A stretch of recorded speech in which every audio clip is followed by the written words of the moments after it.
દિલ્હી સાહિત્ય અકાદમી પુરસ્કૃત નવલકથા મોહતુનું ધારાવાહિક પઠન. લેખક અને શીર્ષક ગીત રામ મોરી. પ્રવક્તા હરેશ પંચાલ. શીર્ષક ગીતનું સંગીત ચેતન ગઢવી. નિર્માણ સહાય શ્રુતિ ગૌર. પઠન અને નિર્માણ વૈશાલી ત્રિવેદી. મોહતું. આજની વાર્તા મોહતું. સૈયર મારી માડીએ ઓઢણી ટાંકી વર્તાયું રે હારે મારા મલકની ગોજારી વાતું ઢાંકી વર્તાયું રે સૈયર મેં તો દુખડા ઘૂટીને મહેંદી વાવી વર્તાયું રે હારે હું તો સુખડા લઈ દોડી દોડી આવી વર્તાયું રે સૈયર મારી માડીએ ઓઢણી ટાંકી વર્તાયું રે. વાર્તા, વાતો, કહાની, કથા, સ્ટોરી. એક માણસના જન્મથી મૃત્યુ સુધીની સફર.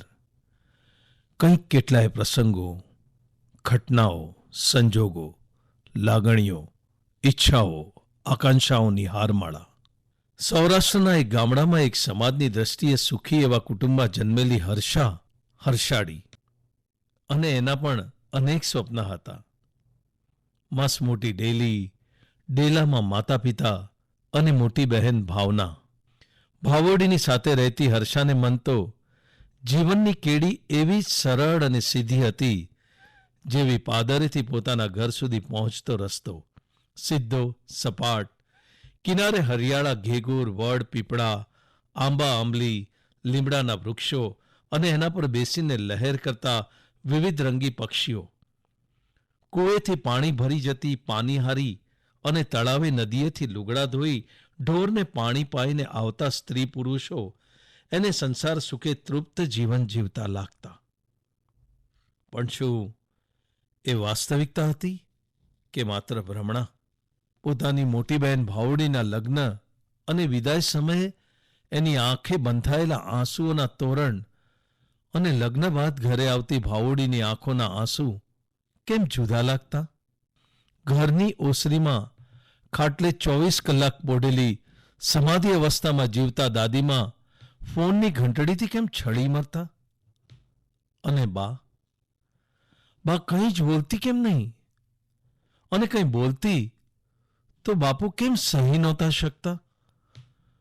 શું બાના એ શબ્દો બાપુએ બાના લમણે મારેલા તમાચા કરતા એ વેધક હતા? ને પેલી મહિને 2 મહિને શેરીમાં ડોકાતી ને લહેરથી કોઈની એ તમા રાખ્યા વિના ચાલી જતી પેલી કાંગસડી, કાંગસી લ્યો કાંગસી, વળી કયા અમૃતના ઘૂંટ પીતી હતી? આ બધું જ જાણીએ અને ન જાણવા જેવા ગર્ભિત એરુને ભાળીએ લેખક રામ મોરીની વાર્તા મોહતુમાં.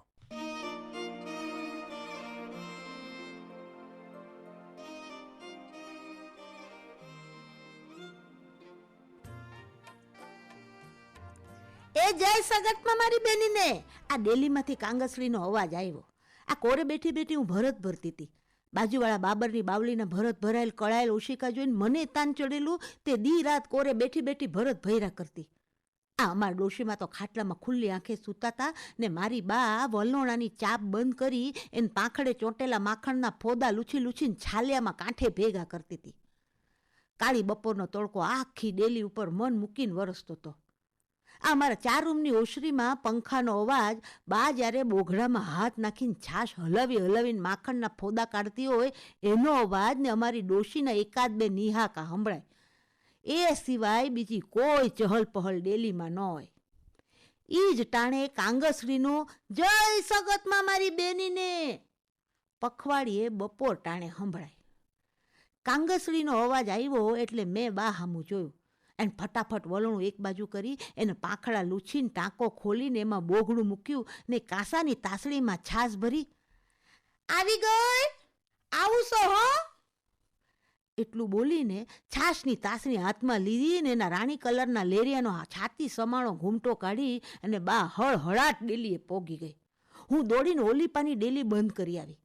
દર વખતની જેમ જ હો, બાપુ ગાડી લઈને આવે ત્યારે ડેલી બંધ હોય તો હોર્ન મારે તો ખબર તો પડે ને કે આવ્યા છે.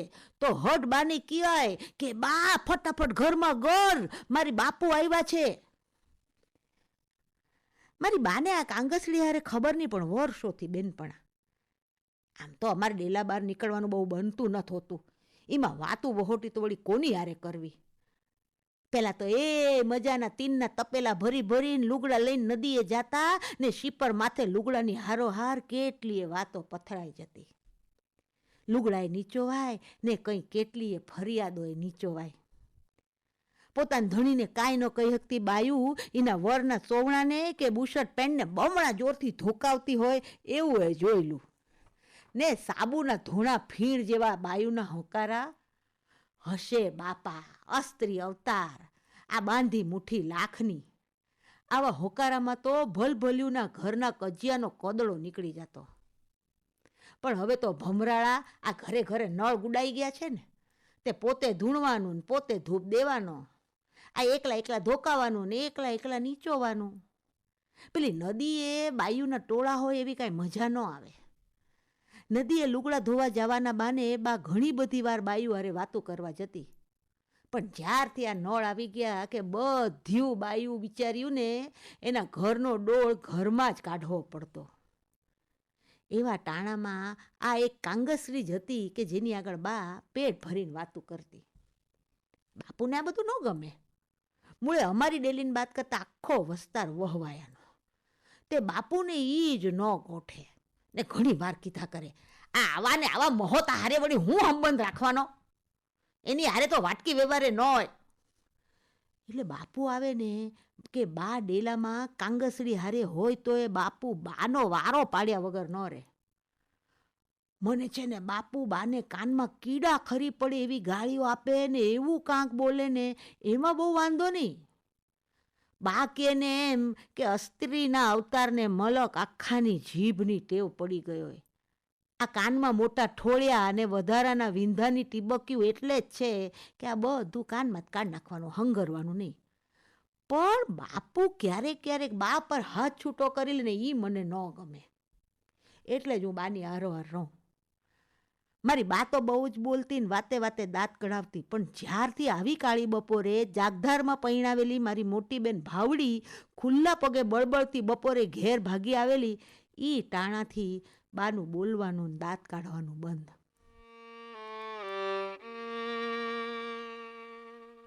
આવતા વેદ ભાવડી કોરે ઢગલો થઈને પડી ગયેલી ને છાતી ફાટી પડે એવું રોયેલી. હું કોરે બેઠી બેઠી નિશાળે જવા બે ચોટલા ગૂંથતી હતી ને 12 રોટલા ટીપતી હતી. એની ઈ કાળી રાડ તો આજે કાનમાં ટીબક્યું પાકેલા વિંધામાં પરું ભરણ હોય ને એમ દુખે છે. ઓય મારી બાડી રે, મને મારી નાખજે રોજડી ના. લોટવાળા હાથે બાર આંધણિયા બાર ધોડી આવેલી. માર તો આંખો ફાટી રહી ગયેલી. ગૂંચવાઈ ગયેલા કોરા વાળ, સૂજી ગયેલી આંખ્યું, પરસેવે રેપ છે ભાવડી કોરે બેવડ વળી ગયેલી. એનો આખો વાહો લાલ ચોળ ને એમાં લાલ લાલ ચકામાં ઉપસી આવેલા હો. પાના ગળામાં 2 હાથ પરોવી ને તો લગભગ બેસુધ જ થઈ ગયેલી.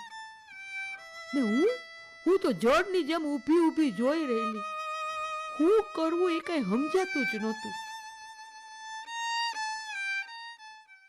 એ પત્તો આખા ડેલામાં લાલ લીલી પીળી કેસરી બાંધણીઓને લેરિયાના ઘૂમટાઓ ઉભરાવા લાગ્યા. ઓસરીને ફળિયામાં ગામના કડિયા ચોયણા હમાતા નતા. ચાના હબડકા, બીડીઓના ધુમાડા ને બજર છીકડીના પડીકા ને પિચકારી વચ્ચે જાણે બધા હું લેવા ભેગા થયા હતી તો જાણે બધા ભૂલી જ ગયા હતા. હું તો ચૂલેથી ત્યારે ચા મૂકવામાંથી જ નવરી નહોતી થતી. ગેસ પર ચા માથે ચા મુકાતી જતી હતી.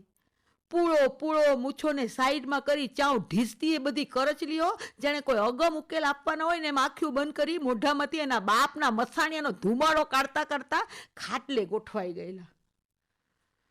ઘરમાં બધી બાયું બાના ખોળામાં માથું મૂકીને પડેલી ભાવડીની સામે છીંડું તોડીને આવેલું કોઈ જનાવર હોય ને એમ જોત્યું બેઠેલું. મલક આખાના દાખલાને પરિણામોની ચર્ચા ત્યારે થતી હતી. પણ એ બધામાં હવે આનું કરવાનું છે હું, ઈ સુવાલ તો ચા પીવાઈ ગયેલી એઠી રકીબેની જેમ ઠેબે ચડતો હતો. બાપુ ફળિયામાં બેઠા બેઠા લાલ ગુમ થતા હતા ને માલિપા ઘરમાં બાયું તો જાણે બોલતી બંધ જ નહોતી થતી. હશે બેન, હવે ગમે તેમ તોય તારો સાચું ઘર તો ઈ જ છે ને. સહન કરતા શીખ ભાવું, મૂંગા મોઢે મજાનું કામ કરીને ટેસડા ન કરવા. આ દખ તો બેન કોને નથી પડતા હે બેન, પણ એ બધું જીરવી જાય એનું નામ માણસ ને. ગમે એમ તો ઈ આપણો માણસ છે ભાવું, ઈ નો મારે તો કોણ પાડોશી આવે? અગણ કસોટી છે આ બધી અસ્ત્રીના અવતારની, એને ભોગવે છૂટકો મારી બેન. કઠણાઈની કાબર મારી બેન. આ કાલ હવારે જણિયા આવશે હો માં, ઘીના ઠામમાં ઘી ઢોળાઈ જશે. આ જો અમાર લક્ષ્મીને તો બાપા એવા દખ પડ્યા હતા હે, પણ સહન કરી જાણ્યું તો જુઓ આજ કેવી સુખી છે. તોય તારે તો સારું છે ભાવ, બાકી અમારા સજનબા જેવું તને થયું હોત ને તો તું સીધી કૂવામાં જ પડ. મને બહુ દાંત ચડતી. આ બધું હું થાવા બેઠું છે એ કઈ ખબર નહોતી પડતી. પેટીને ટેકો દઈને બા બેઠી હતી, એની આંખ્યું રોઈ રોઈને સૂજી ગયેલી. ભાવડી બાના ખોળામાં માથું મૂકી ને બાના લેરિયાનો છેડો આમ કસાવીને પકડીને બેઠી હતી. પછી તો હું નક્કી થયું એ કાંઈ ખબર ન પડી ને કુટુંબનો એક લીંબુ લટકે એવો મૂછાળો કાકો બાયું હતી એ ઓયડામાં આવ્યો. લાગતી વળગતી બાયુએ તરત જ ઘૂમટા તાણ્યા. હાલો હાલો હવે લ્યો, બેનબાન તૈયાર કરી દ્યો, જાગધાર પાછા મૂકવા જવાની છે. ને ભાવડીએ તો રીતસરનો ઠૂઠવો મેલ્યો ને મારી બા બે હાથ જોડીને કરગરવા લાગ્યો. મારી સોડીને મારી નાખશે નભાયા, મારી સોડીને મારે નથી મૂકવી ન્યા. તો તમારી માને આખી જિંદગી ઘરમાં ઘાલી રાખશો? કાકા બા ઉપર તાડુક્યા. કાકાને બાની ચણભણમાં ખબર ન રહી કે ક્યાંથી બાપુ ઘરમાં આવી ગયા ને એક દીદી હોય ને ફેરવીને એ તો ઉપડેલો હાથ બાના મોઢા પર છીકાયો. ભાવડી બાન મુકતી જ નહોતી. એનું બાવડું પકડીને બાપુએ વળકું ભર્યું. થામોર, નકર વારો પાડી દેશ માં દીકરી બેનો. તારી માને આખો ભવ ઘરમાં ગોળી રાખવી જ કા? વહવાયા છીએ આપણે, વહવાયા. હું હિપકા ભરતી ભરતી બાજુમાં ઊભી રહી ગયેલી. રોતી કકડતી ભાવડીને પાણીનો કળશિયો એ નસીબ નો થયો ને ઢળાતી કૂટાતી બચાડીને ગાડીમાં બેહાડી દીધી ને કટમની 4 ગાડી જાગધાર ગામના રસ્તે. બધું વિખેરાઈ ગયું. ખુરશીના પ્લાસ્ટિકના પાયા પર ઓલવેલી બીડીઓના કાળા ડાઘા, ચૂનાની પડીકીયું, માવાના કાગળ, એઠી રકેબ્યું, છીકણીની પિચકારીઓ આખી ડેલી સામે જાણે દાત્યા કરતી હતી. અમારી ડોશીને તો વર્ષોથી કાંઈ સૂધબૂધ નથી રહેતી. તે ખાટલામાં હુઈ રહે, ખવડાવો એ ખાય ને પીવડાવો એ પીએ. પણ આ ટાણે ખબર નહીં કે એને હું સમજાણું હશે, તે ખાટલામાં પડ્યા પડ્યા એને રોવાનું ચાલુ કરી દીધેલું. પેટીને ટેકો દઈ આખો દી બા ચૂપચાપ ગુમસુમ પડી રહેલી. એ પછી બપોર ઘણીવાર ભાવડીને ફોન આવતા ને હું ઉપાડતી. એ રોતી રોતી કહેતી કે બાને ફોન દે ને. બા બાર સાખે ઊભી ઊભી હિપકા ભરતીને મને કહેતી, હરસુડી ભાવડીને કે બા વાડીએ ગયા છે. હું રોવા જેવી થઈને કહેતી કે બેન બેન, બા તો છે ને, ઈ તો છે ને, છે ને. ની રોતી રોતી તલેલા નાખતી.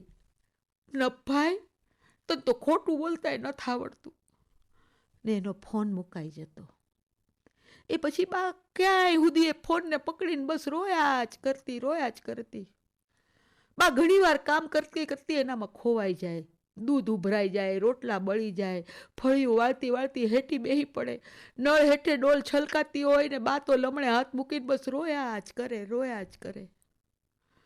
ખાતી ખાતી ક્યારેક મને પૂછે, એ હર્ષા, મારી ભાઉએ બસારીએ ખાધું હશે? ને પછી કોળિયો એના ગળે ના ઉતરે. રાતે બા મારી ભેગી હૂતી હોય, અડધી રાતે મારી આંખ ઉઘડી જાય ને જોઉં તો બા તો ભાવડી જે આવીને પડી હતી એ કોરે બેઠી બેઠી અટાણે અંધારામાં અપલક જોયા જ કરતી હોય.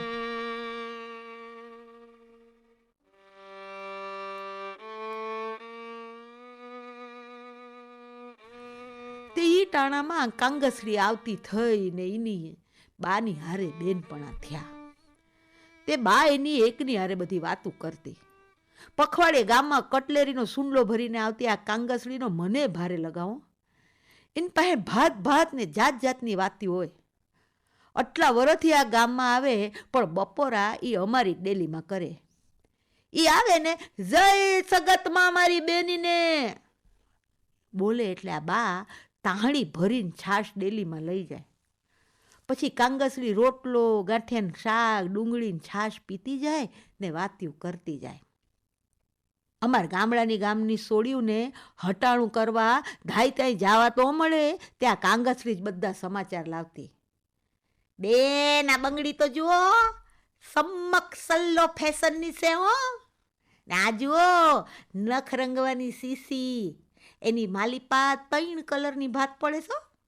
અમારે શહેરમાં તો કોલેજ કરવા જાય ને એ બધી વાત સીસી વાપરે.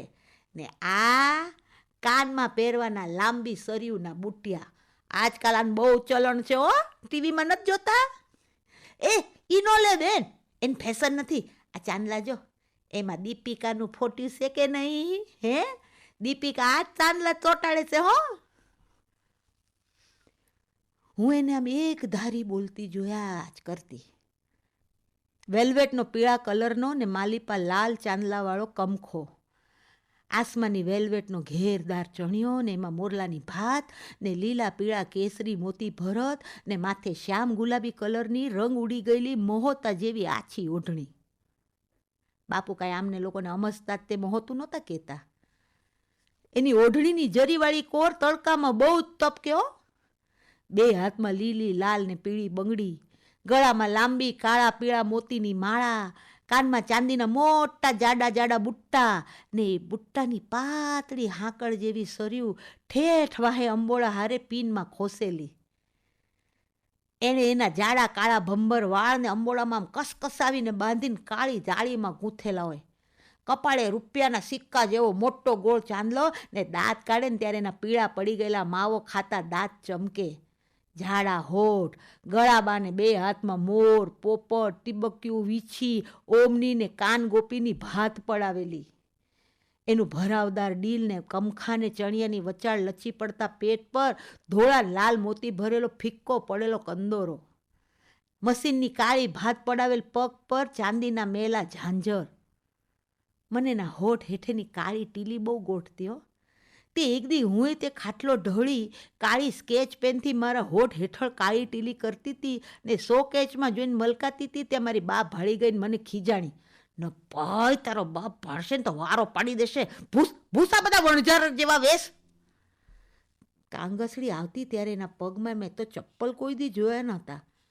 તે એક દી બાએ એને ચંપલ આપતા કીધું, લે બેન ચંપા, આ ચપ્પલ હવે મારે કશા કામના નથી, તું પહેર, તને પગ બળીનું લાગતું હશે. ત્યારે દાંત કાઢતી એ માવાની પિચકારી મારતા બોલેલી, તમારી બાયું ચંપલ અમાર જોમ નો ખમી શકે.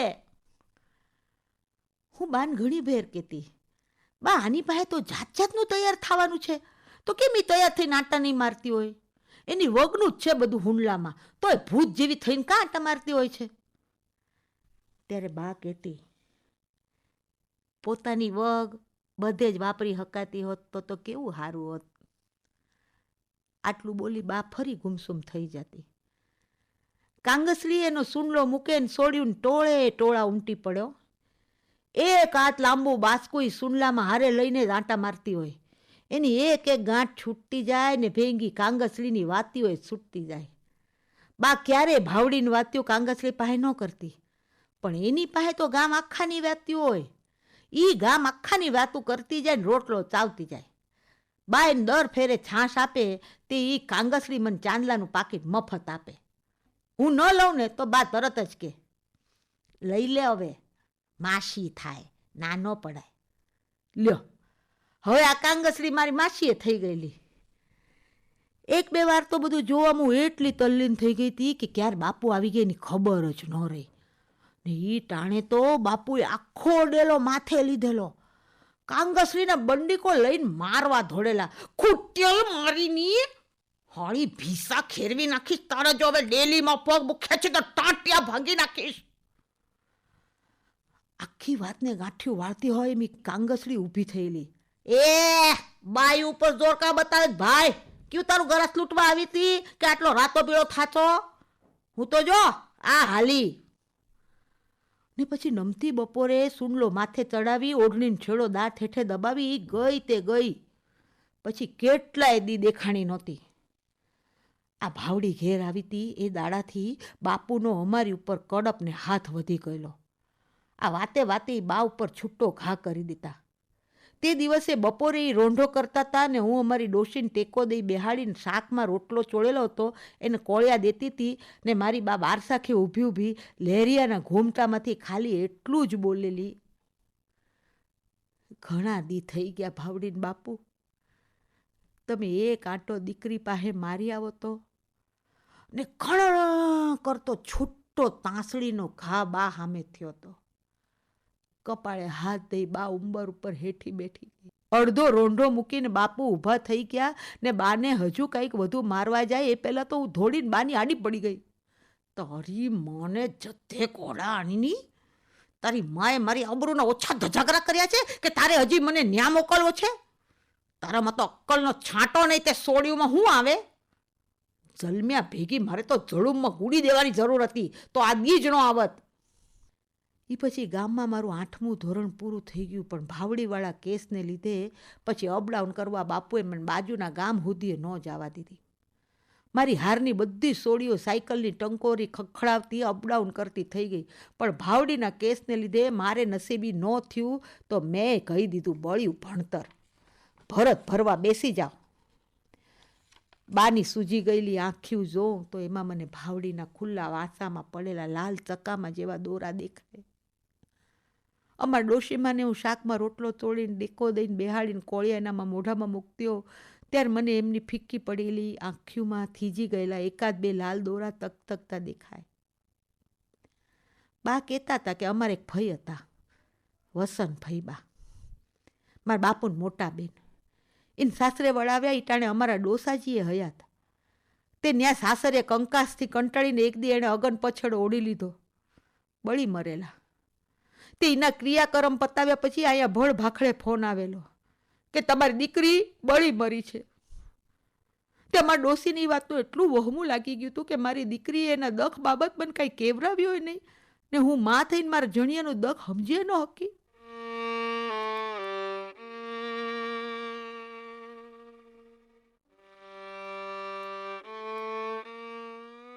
બસ તે દીની ઘડી ને આજનો દી ડોસી ખાટલામાં ગુમ સુમ પડ્યા રહે છે. અને હવે તો ભળે ભાખડે કોઈના ફોન આવે તો અમારા ડોસી તો આખી ડેલી ગાજી જાય એવા રાગડા તાળી તાળીને રોવા માંડે, એ મારી વસંતને મારી નાખી, મારી વસંતને મારી નાખી, એ ફોન આવ્યો, એ ફોન આવ્યો, ફોન આવ્યો. તે આજકાલ આવતા ફોનના લીધે બાને તે કંઈક આવું થવા માંડ્યું હતું. કોઈકનો ફોન આવે ને બા હબુળકા ધરુચવા જ માંડે, પરસેવો વળવા માંડે. એને તો રાતો રાત જાણે કે મારી બા ઘરડી થઈ ગઈ હોય એવું લાગ્યા કરે. એવામાં આજે કેટલાય દી પછી કાંગસળીનો જય સગતમાં મારી બેનીને અવાજ સંભળાયો. તે બા તો ઝાલીને ઝલાય એટલા હરખથી રાણી કલરના લેરિયાનો ઘૂમટો તાણીને છાશની તાંસળી ભરીને હળહળાટ ડેલીએ પહોંચી ગઈ. મેં ધોડીને ઓલીપાનો ડેલો બંધ કર્યો અને આ બાજુ ડેલામાં આવી તો નવાઈથી જોઈ રહી કે બાઈ આ વળી નવી કોણ? જોઉં તો કાંગસડીની હારે એક બીજી નાની કાંગસડી, એક હારે બે બે કટલેરીના સૂંડલા મુકાણ હતા. મને બા કે જા હરસુડી હપ્તાણીયા દોટ મેલ ને બીજું છાલ્યું છાસનું ભરીને આવ ટાંકામાંથી જા. હું દોડતી છાશ લેવા ગઈ ને ગઈ એના કરતાં એ બમણી ઝડપે પાછી આવી. એક પગ ઉભળક ને બીજા પગની પલોઠી વાણી ને મહોતા જેવી ઓઢણીથી પરસોવું લૂછતી બે કાંગસરી એ રોટલો ને ગાંઠિયાનું હાક દાબડવા માંડ્યું. હું બે હાથ કેળિયામાં ટેકવી નવી કાંગસરીને જોતી હતી. બા હેઠે બેહી ગઈ ને નવી કાંગસરી હામું જોતા મોટીને પૂછવા લાગ્યા, તે હે બેન, આની તો તે પૈણાવી દીધી હતી ને? હા, હવે પૈણાવી તો હતી બેન. રોટલો ચાવતા ચાવતા મોઢામાંથી મોવળો કાઢતા એ બોલી, પણ ભમરાળો એનો વટ પીત્યો દારૂડિયો હતો. હું પેલી નાની કાંગસડીને જોઈ રહી. ઓઢણીના છેડાને હેક હાથે પકડીને એ ફટાફટ રોટલો ચાવતી હતી. અરે બેન, અમારે તો આ નસીબદારની દીકરીને તો સગતમાં થઈને પૂજાવ હતું. લે, કાંઈ કેવરાવતી નહોતી, તે નીસ મારીનો અને એટલી મારે ને આ મારે બધું ખમી ખાતી હતી. મારી બા અપલક નજરે પેલી નવી કાંગસડીને જોઈ રહી. ઈ તો ભલું પૂછો બેન એના પાડોશીનું કે ઇનકાક સદબુદ્ધિ આવીને મને કર્યો ફોન કે બેન સંપા, હાલ તારી જણીના ખાટકી પતાવી દે, પેલા લઈ જા. છાશવાળા બગડેલા હોઠ એણે ઓઢણીથી લૂછ્યા. પણ વાંધો હું પડ્યો તો બેન? બાએ માથાનો છેડો હરખો કર્યો. વાંધો? વાંધાને કાંઈ કાનામાં તર હોય? કામ ધંધો નહોતો કરવો ને દારૂ પીને પડ્યું રહેવું તું હરાયા ઢોરની જેમ. પણ હું કાંઈ મૂંગી ભોવા ભંડારી નાખો એવી છે ની. અહીંથી 7 વાગ્યાની બસ પકડીને ન્યા ગઈને વળતા 9 વાગ્યાની બસમાં હુંડલો કરિયાવર સમે દીકરી પાછી. અહીં બાકી મારી દીકરીની દાતરડીની કમાણી પર ઈ ભમરાળો તાગળ ધીન ના કરે એ વાતમાં માલ નહીં. લે હવે આ રોટલો ખૂટવાડ. એણે વધારાના રોટલાનું બટકું એની દીકરી તરફ ધર્યું ને ઓલી પાની ડેલી બાર બાપુની ગાડીનો હોર્ન સંભળાતો હતો.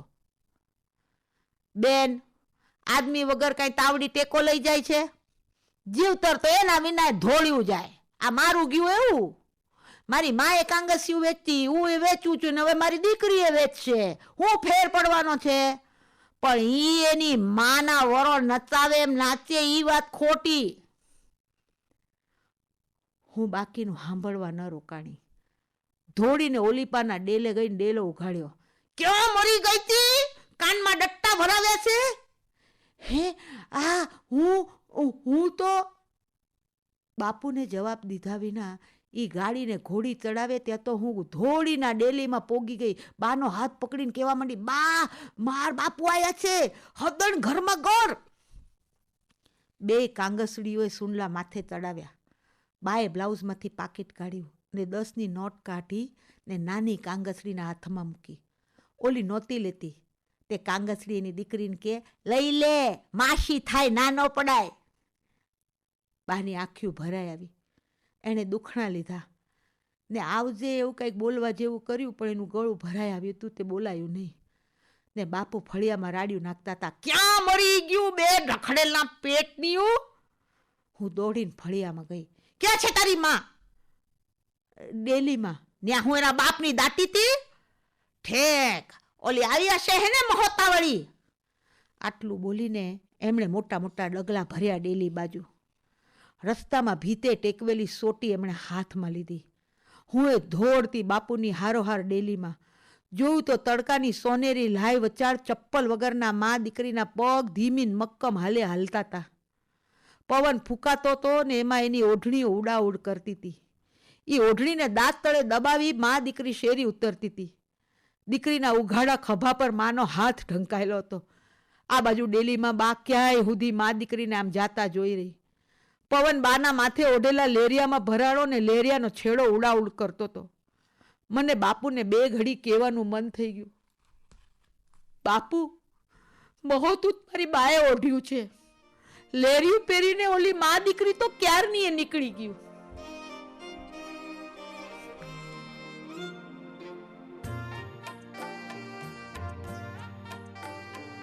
દિલ્હી સાહિત્ય અકાદમી પુરસ્કૃત નવલકથા મહોતુનું ધારાવાહિક પઠન. આજની વાર્તા મહોતુ હમણાં જ આપ સાંભળી રહ્યા હતા. લેખક અને શીર્ષક ગીત રામ મોરી, પ્રવક્તા હરેશ પંચાલ. શીર્ષક ગીતનું સંગીત ચેતન ગઢવી, નિર્માણ સહાય શ્રુતિ ગૌર, પઠન અને નિર્માણ વૈશાલી ત્રિવેદી. આવતીકાલે સાંભળશો વાર્તા 21 મોટી ફેન. તો સાંભળવાનું ચૂકતા નહીં. મહોતુ. દોડી દોડી આવે વર્તાયો રે સૈયર મારી માડીએ ઓઢણીમાં ટાંકી વાર્તા